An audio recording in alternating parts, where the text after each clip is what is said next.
Oyin would sit at the front of the class, but nobody wanted to sit next to her or near her. All the chairs around her were empty. At first, the lecturers who admired her in the first week now didn't pay attention to her. Some students whispered mean things like, "She's so ugly. I can't believe someone can be this ugly." One day, the lecturer said they would have a group project. "When I call your name, please join your group," he said. "This assignment is very important and counts for 50% of your final marks." The lecturer started calling names. When he wanted to call Oyin, he mistakenly called Aero.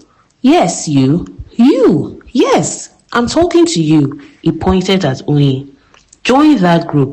She was assigned to Group C, where some of her friends from the first week were, but as soon as she stood up, they began to laugh. One girl sneered, "Didn't you say your name is Oyin?" "I knew it. You would never be her." They all laughed and one of them told the lecturer, "We don't want her in our group." The lecturer frowned and said, "You cannot choose who you want in your group. Only I can decide that." Suddenly, another group raised their hand. "Sir, we don't want ugly pea-face in our group either," one of them shouted, referring to a lady with pimples who was always quiet and looked down. The class erupted in laughter. The project given to them was to make beautiful ball gowns by each members of the group, which they were going to present in a walkway like a model, and they would be rewarded with marks which carried 50% of their final mark. Also, the best group would be awarded. None of the students wanted Oyin and Adaeze in their group. They were rejected. In their words, they wanted beautiful faces in the group who would help them score high marks. The teachers struggled to calm everyone down. Oyin stood up and said firmly, "Don't worry about me, sir. I will do the project with her," pointing at Adaeze. The room fell silent. Some students muttered, Yeah, you two deserve each other." Oyin replied confidently, "Of course we do." The lady they called Ugly Pea-Face, whose real name was Adaeze, looked very sad and dejected and ran out of the class in shame. Oyin ran after her, calling out, "Adaeze, Adaeze, please wait. You don't have to be ashamed. Wait, Adaeze, wait." There was a very handsome guy in the corridor, calling out to Adaeze as she was running away, looking in Adaeze's direction. As Oyin ran down the corridor, she accidentally bumped into this handsome guy. His books fell to the floor. Oyin quickly glanced up and saw Adaeze running to the bedroom, so she stopped to help the guy pick up his books. "I'm so sorry. I'm so sorry," Oyin said repeatedly. The guy smiled and said, "It's okay. It's no big deal." After they picked up the books, as Oyin was about to rush to find Adaeze, the guy gently grabbed her hand and asked, "Please, if you don't mind, what is your name?" "My name is Oyin," she replied quickly, then ran after Adaeze. Other students who saw the handsome guy talking to Oyin started laughing. Some said she meant her name is the opposite of Oyin. The girls were gossiping. "What is a handsome guy like that doing talking to that thing?" Oyin ignored the comments and focused on finding Adaeze. She finally caught up with her in the bedroom. "Adaeze, please don't be sad. You don't have to be ashamed. You are beautifully made," Oyin said gently. "We will do this assignment together and show them what we can do, okay?" Adaeze wiped her tears and managed a small smile. "Thank you, Oyin. You're the only one who has been kind to me in this school. Everyone doesn't want to associate with me because of the pimples I have all over my face. I have tried everything possible, but it's not fading away. Don't worry about them, Adaeze. I am here for you. We can be there for each other," Oyin said. During lunch, Oyin was usually alone, but one afternoon, as she sat down to eat, she heard voices. "Can we join you?" To Oyin's surprise, Adaeze was not alone. The handsome guy she had bumped into was with her. Oyin nodded and they all sat down together. "Thank you for standing up for my sister. She told me everything. You are so kind," the guy said. "My name is..." Oyin was taken aback. "Your sister? You mean Adaeze is your sister?" "Yes, Adaeze is my junior sister," Ugo replied with a warm smile. Oyin was captivated by Ugo as he spoke. It was love at first sight for her. Ugo continued to talk. I am in my final year of studying medicine, he said, but Oyin barely heard his word. She was lost in her own world, admiring Ugo. She noticed his kind eyes, his gentle smile, and the way he spoke with confidence and poise. Everything about him seemed perfect to her. Adeze noticed Oyin's distraction and smiled knowingly. Oyin, are you okay? Oyin snapped back to reality. Yes, I'm fine. It's just nice having you people around me, she smiled. I'm glad we can join you. We could do this more often, Ugo said. Oyin nodded, feeling a warmth in her heart. When Oyin got to her room, she removed her mask and told herself, I have to take this off so that Ugo can see the real me. But what if he doesn't like this real Oyin at all? Maybe he only likes the Oyin under the ugly marks he sees now. Oyin started pacing back and forth, wondering if Ugo liked her for who she truly was. Her thoughts were racing. She threw herself on the bed, staring at the ceiling and smiling at herself. Anyway, I'll wait a bit, she said, softly. Maybe it's better this way for now. She smiled, feeling a mix of nervousness and excitement. Not sure what the future held, but hopeful for what might come. The next morning, Oyin was very excited. She wore the best outfit she had sewn herself.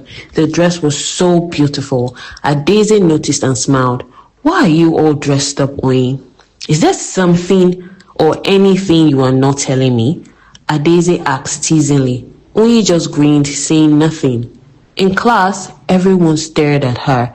The girls whispered to each other. The outfit may be beautiful, but it doesn't take away that idiot ugly face. But from that day on, nothing could take away Oyin's happiness. Whenever Adeze told a little joke, Oyin would burst out laughing. When lunchtime came, Oyin was the first to rush out of the classroom, leaving Adeze behind. Wait for me, Oyin. Where are you rushing to? Adeze called out. Ugo and Adeze sat at the usual spot. After a while, Oyin started to feel anxious. Where is Ugo?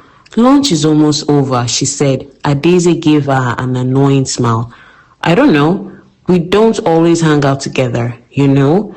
Oyin felt a pang of sadness, but suddenly Ugo came running over. Oh, I had to submit my final project. Today is my last day here. I only come back to submit assignments, Ugo explained. He looked at Oyin and added, I'm glad you're taking care of my sister, Oyin. You have been very kind to her. Thank you so much. Oyin nodded, trying to hide her disappointment. Ugo noticed and teased. Are you sad you won't be seeing me anymore, Oyin? They both smiled, and Oyin quickly said, I have been hanging out by myself all this while, so I'm fine. Adeze laughed, and they all went back to class. Oyin and Adeze became the best of friends. Surprisingly, every now and then, Ugo would come to the college and hang out with Oyin, giving the excuse of submitting schoolwork. Oyin started thinking they would remain just friends because Ugo never spoke to her about love or asked her out. She began doubting herself, thinking that wearing the ugly marks or her face might have been a bad idea. Despite her doubts, Oyin focused on her studies and her friendship with Adeze. They got to work and started a project given to them, putting in so much effort and aiming to be the best group and score the highest marks. They made beautiful, well-designed and outstanding gowns. Adeze was amazed at how brilliantly Oyin designed the gowns and learned a lot from her. All the work they did together was excellent. When the day to present the project arrived, all the groups wore their ball gowns and looked beautiful. Some students couldn't wait to see Oyin and Adeze's presentation and murmured, what can just the two of them do? They can't achieve any great result. We are getting the highest marks and the award. Each group gave their presentation, and when it was time for Oyin and Adeze, they walked in elegantly, like queens. Everyone was marveled at the beautiful designs they had made. Even the lecturers were in awe. Without a doubt, Oyin and Adeze got the highest marks and were presented with awards. They did excellently well and passed with flying colors. As the year went by, everyone got used to seeing Oyin and Adeze together. They became a well-known ugly pair. In college, while many girls were meeting suitors and experiencing nightlife, Oyin and Adeze noticed that no guys were asking them out or even looking their way. The reality was sometimes hard to ignore, especially when they saw their classmates going on dates and enjoying social events. One evening, while studying in their room, Adaeze sighed and looked at Oyin. Do you ever wonder why no one asks us out? Oyin looked up from her book and smiled sadly. Sometimes, but I think it's because they don't see the real us. They only see what's on the outside and forget what's on the inside. Adaeze nodded in agreement. It doesn't bother me much though. I'm happy with how things are. We have each other and we are doing well in our studies. We have our goals and we're achieving them. That's what matters. Even though they sometimes felt left out, Oyin and Adaeze focused on their dreams and supported each other. As the semester neared its end and the holidays approached, Adaeze invited Oyin to visit her home. My sister is getting married and I would love for you to be there with me during the wedding week. Adaeze said warmly, and I know Ugo would love that too, she added with a smile. Oyin was delighted by the invitation. On the last day of the semester, students were leaving with their luggage, some being picked up by their parents. Adaeze and Oyin also waited outside their residence. A big Rolls Royce pulled up in front of them, catching everyone's attention. The driver, dressed smartly in a uniform, began loading their luggage into the car. Wow! A Rolls Royce? One of their classmates exclaimed in amazement. Even Oyin was surprised. As they got into the luxurious car, their classmates continued to stare. The interior was plush and comfortable, and Oyin felt a bit overwhelmed. The car drove off, leaving everyone stunned. Oyin felt a mix of excitement and curiosity about the days ahead, grateful for Adaeze's friendship and the new experiences awaiting her. Through the Rolls-Royce window, Oyin looked at the mansion they were approaching. It was beautiful and grand, with lush gardens and intricate architecture. Her jaw dropped in amazement. She was left speechless. The house was buzzing with preparations for the upcoming wedding. Adaeze, who are you? For real, who are you? Oyin asked in awe. The king and queen welcomed Adaeze and Oyin warmly. Oyin was shown a grand bedroom that amazed her. It was luxurious beyond belief, and she settled in. There was a knock at her door. Ugo entered, and they both smiled, delighted to see each other. They hugged, realizing it was their first hug, creating a bit of tension as they let go. I'm so happy to see you, Oyin. How are you? Have you passed your exams? Ugo asked eagerly. Oyin laughed. Slow down, Ugo. Oh, sorry, should I say Prince Ugo? Calm down, okay? Ugo grinned. Okay, for sure. I know you've passed. They hung out and soon Adaeze joined them. They had so much fun together. The wedding was extravagant. Adaeze's elder sister married a prince from another kingdom. After the reception, all the maidens gathered to catch the bouquet. Oyin caught it, but she wasn't happy because she had no lover. She sighed looking at the bouquet, feeling a mix of hope and sadness. Don't worry, Oyin, Adaeze said, placing a hand on her shoulder. Your time will come soon. Ugo, standing nearby, smiled at Oyin and added, Yes, it will. You deserve all the happiness in the world because you have a kind heart. Oyin looked at them both and felt grateful for their friendship. Feeling exhausted after the wedding, Oyin went into the palace garden, still holding the bouquet. Ugo came to the garden and they sat near the pool, looking at the stars. Ugo reached for Oyin's hand, opened it and held it gently, clearing his throat. Ugo said, Oyin, you are so beautiful and kind. I feel very happy when you are by my side.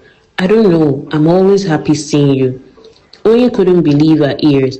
These were the words she had longed to hear from Ugo. She felt her voice catch in her throat, unable to speak. Ugo continued, Oyin, please look at me. Look into my eyes. Oyin turned, blushing barely, lifting her face to meet Ugo's eyes. Ugo took a deep breath and said, I have never felt this way about anyone else. I love you so much, Oyin. When you are not with me, I feel like I can't breathe. He smiled, but when you are near me, everything makes sense.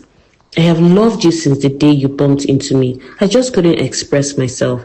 Tears welled up in Oyin's eyes. Really? I have waited to hear this all year long.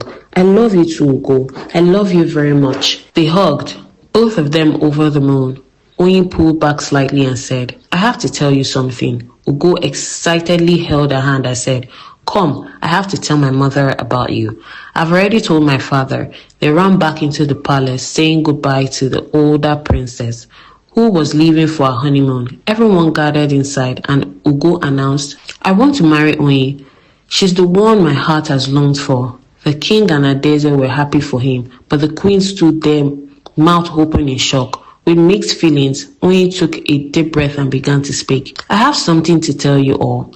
I haven't been quite honest with you all," she said. Everyone's eyes were opened, eager to hear what Oyin was about to say. Oyin shared her sister's stories and explained why she had hidden her true appearance. She removed her mask to reveal her true beauty. Everyone was shocked and overwhelmed by how strikingly beautiful she was. The queen's voice returned quickly. "Oh, my daughter, Oyin, come, let me give you a hug. You are indeed her future queen, so flawless. How can only you be this beautiful? So this is the beauty you have been hiding?" Ugo was also stunned and speechless by Oyin's beauty. The queen herself followed Oyin back to her village to talk to her parents about the marriage proposal. Oyin and Ugo were engaged before the college reopened. When the college reopened at the beginning of the year, an event was held to award the best students. Oyin was the top student in the fabric and fashion design class. As she was called up to the stage to receive her award, she wore a mask.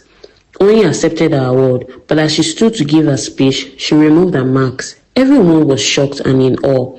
Ugo shouted from the crowd, "That's my wife. Yes, she's mine." Oyin smiled upon hearing Ugo's shout. Everyone wanted to go to their classes. As the school buzzed with news of Adeze's wealth, being a princess, the Rolls Royce, the beautiful Oyin, and a prince, from that day on, everyone wanted to be friends with Oyin and Adeze. But they were already inseparable and didn't let anyone else in.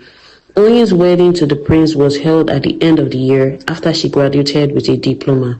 The wedding was very extravagant and it was the talk of the town. Oyin opened a very successful company where they designed everything from socks to wedding gowns. She became a celebrity designer and was making good money.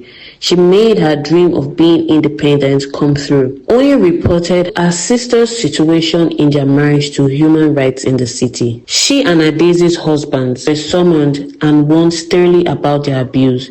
The husbands promised never to mistreat the two sisters again. Oyin and Ugo lived happily ever after, bearing good fruits. I hope you learned some moral lessons. Oyin's compassion towards Adeze demonstrates that kindness can create meaningful connections and help those who are struggling. By standing up for Adeze, Oyin found a true friend and support system. Oyin's journey emphasizes that real beauty is not solely about physical appearance, but that love and respect are rooted in character and kindness. The story highlights the dangers of judging others based on appearance. The initial reaction of Oyin's classmates serves as a reminder to look beyond surface-level judgments and appreciate individuals for their true selves. The importance of being self-reliant and independent as a woman. Do not be carried away by beauty. There is much more to a woman than just beauty. Thank you so much for watching. Please like, comment, and also subscribe. I will see you in another video. Till then, bye for now.